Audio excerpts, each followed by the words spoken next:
Venezuela just pushed too close to a U.S. Navy warship.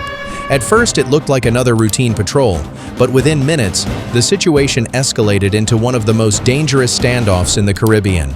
A patrol boat ignored every warning, cut straight across the path of a U.S. destroyer, and forced a response that showed how close two nations can come to firing the first shot. What happened next was fast, tense, and shocking, and it sent a clear message to the world. At 4:05 p.m., the calm waters of the Caribbean broke into sudden tension. A Venezuelan patrol boat turned sharply off course and charged straight toward the USS Gravely, an Arleigh Burke-class destroyer patrolling international waters. At first, it looked like routine movement, but the speed told another story. The Venezuelan craft surged past 24 knots, closing the gap fast. Within minutes, the distance dropped to under 3 miles. For two armed ships, that was far too close. This wasn't a mistake. Just weeks earlier, U.S. forces had destroyed smuggling boats tied to narcotics runs off Venezuela's coast. Caracas answered with more patrols, more flyovers, and louder threats. The Gravely was now in their sights. The Venezuelan crew switched off identification systems, ignored radio calls in English and Spanish, and aimed directly for the U.S. destroyer. It was silent, aggressive, deliberate. On the Gravely's bridge, alarms sounded. Combat Information Center flagged the contact as hostile maneuvering. Optics zoomed in, catching sailors on the Venezuelan deck moving toward their forward gun. Helmets on, rifles visible. The intent was clear: pressure, not peace. And here's where it gets even more dangerous.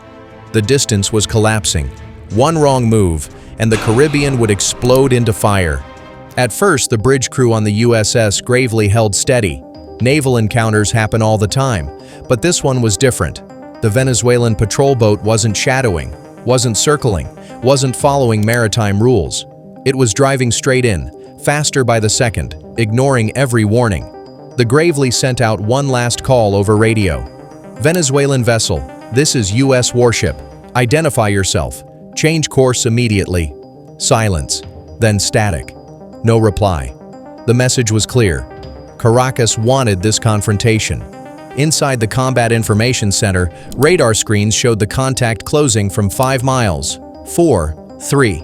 The projected intercept line was now aimed straight at the Gravely's midsection, a dangerous game of chicken.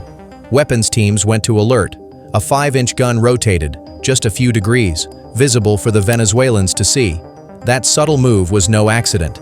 It was a warning. "We see you. We are ready." But the Venezuelan crew didn't flinch. Optics showed sailors gathering on deck, helmets strapped, rifles carried, some moving near their forward mount. The patrol boat wasn't firing, but its intent was unmistakable. Push close, show defiance, and force the Americans to react.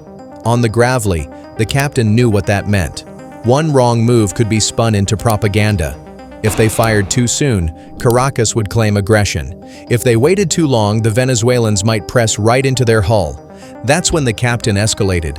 A Seahawk helicopter thundered off the destroyer's deck, blades slicing air and sea spray as it rose into position. Flying low, sensors locked onto the Venezuelan patrol boat. At just 1.6 nautical miles, the Seahawk pulsed a green laser across the bridge of the smaller vessel.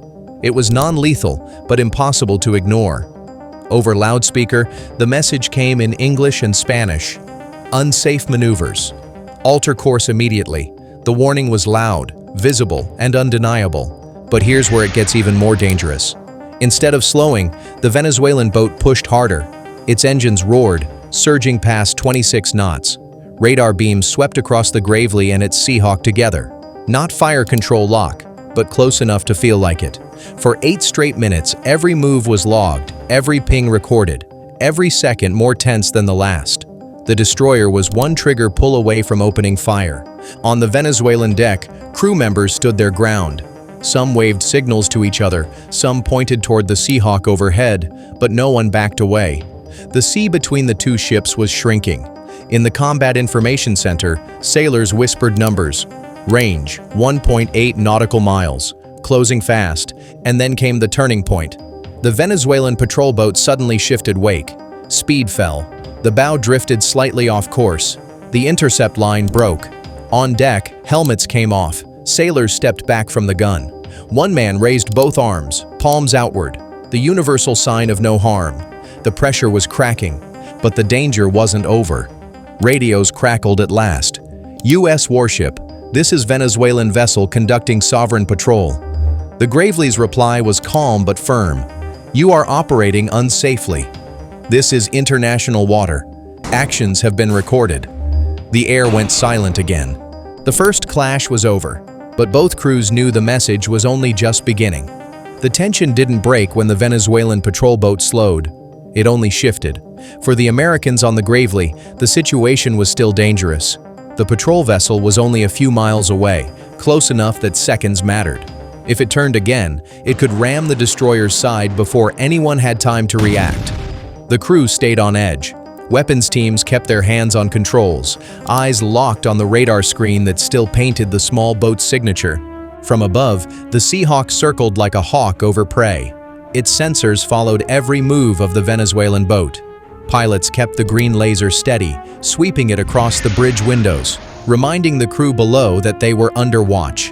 The helicopter crew could see sailors on the Venezuelan deck moving nervously, gesturing at the chopper, pointing up, then back toward the American destroyer. Even though the boat had eased speed, the intent was still unclear. Was this a retreat, or just a pause before another push? On the Gravely's deck, sailors stood ready. Some scanned the sea with binoculars, others stayed near their weapons. The 5-inch gun remained rotated forward, its steel barrel glinting in the Caribbean sun. It wasn't firing, but it didn't need to. Its presence was a message. One more hostile move, and it would roar to life. In the Combat Information Center, officers whispered back and forth, tracking every reading. The order was clear: hold fire unless fired upon, but do not allow collision. But here's where it got more tense. For nearly 10 minutes, the Venezuelan patrol boat hovered just inside that invisible line, too close for comfort, too far for open fire. Its engines pulsed, its wake shifting left and right, testing the American crew. It was a chess match on water, and neither side wanted to blink first. Then came the moment that froze the air. The Venezuelan radar swept again, this time stronger, directed squarely at the Gravely. Inside the destroyer, alarms flickered, targeting behavior detected. It wasn't a full fire control lock, but it was close. For the sailors on board, that sound was enough to raise the pulse. The destroyer's systems prepared countermeasures. The Seahawk's targeting pods lit up, ready to simulate missile lock if ordered. But instead of firing, the Venezuelans stalled. The ship's bow shifted again, edging further off the intercept line. The speed dropped under 20 knots. On deck, their crew moved back from the gun mount. The sailor who had raised his arms earlier now waved them again, slower this time, more deliberate, a signal of backing down.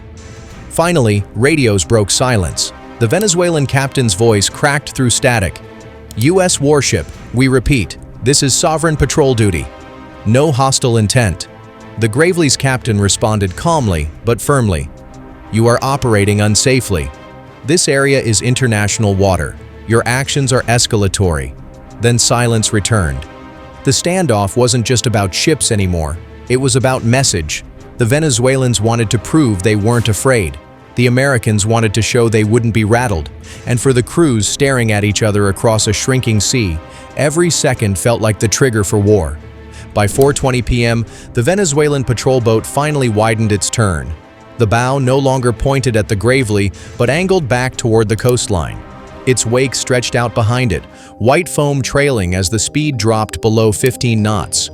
For the Americans, it was a relief, but not one they could trust just yet.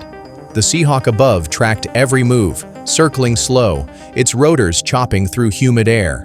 On the destroyer's deck, sailors didn't move from their stations. Weapons crews stayed locked, ready to fire if the patrol vessel suddenly changed course. The standoff wasn't over until the boat was out of range. Minutes passed like hours. The Venezuelan ship held steady at distance, finally slipping out to 5 nautical miles. Only then did the Gravely's captain give the order to recall the Seahawk. The helicopter angled back toward the destroyer's deck, landing with precision as deck crews rushed to guide it in.